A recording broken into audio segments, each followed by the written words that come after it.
இந்த கதையின் பெயர் பாண்டவர் பிறப்பும் பாண்டுவின் மரணமும்.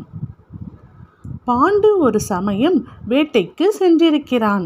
அந்த சமயத்தில் ஓர் அழகிய ஆண்மானும் ஒரு பெண்மானும் ஓடியாடி மகிழ்வோடு விளையாடி கொண்டிருந்தனர். அவை உண்மையில் மான்கள் அல்ல, ஒரு முனிவரும் அவரது மனைவியாரும். அப்படி மானாக மாறி விளையாடி மகிழ்ந்தனர். அதனை அறியாத பாண்டு அம்பால் அந்த ஆண்மானை வேட்டையாடி கொள்கிறான். சாகும் நிலையில் ஆண்மான் வடிவில் இருந்த ரிஷி பாண்டுவை சபிக்கிறார். நீ மகிழ்வோடு பெண் சுகம் அடைய முயலும்போது மரணிப்பாய் என்கின்ற கொடிய சாபம் அது. பாண்டுவிற்கு முதல் மனைவி அழகான குந்தி தேவி, இரண்டாவது மனைவி மாதரி.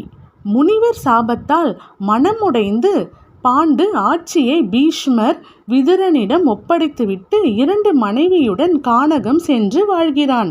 துர்வாசரிடமிருந்து தான் பெற்ற மந்திரம் பற்றி குந்தி தேவி பாண்டுவிடம் கூறுகிறாள். பாண்டுவின் வேண்டுகோளின்படி இந்த மந்திரத்தால் குந்தியும் மாதரியும் பெற்ற குழந்தைகளே பாண்டவர்கள் 5. இவர்களுடன் கானகத்தில் பாண்டு வசித்து வருகிறான். வசந்த காலம். பாண்டுவும் மாதரியும் தங்களை மறந்து சாபம் மறந்து மகிழ்ச்சி கொள்ள சாபம் காரணமாய் அந்த நொடியே பாண்டு இறக்கிறான்.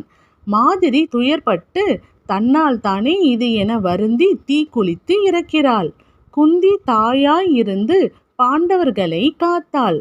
முனிவர்கள் பாண்டவர்களையும் குந்தியையும் அஸ்தினாபுரம் சென்று பீஷ்மரிடம் ஒப்படைத்தனர். நன்றி, வணக்கம்.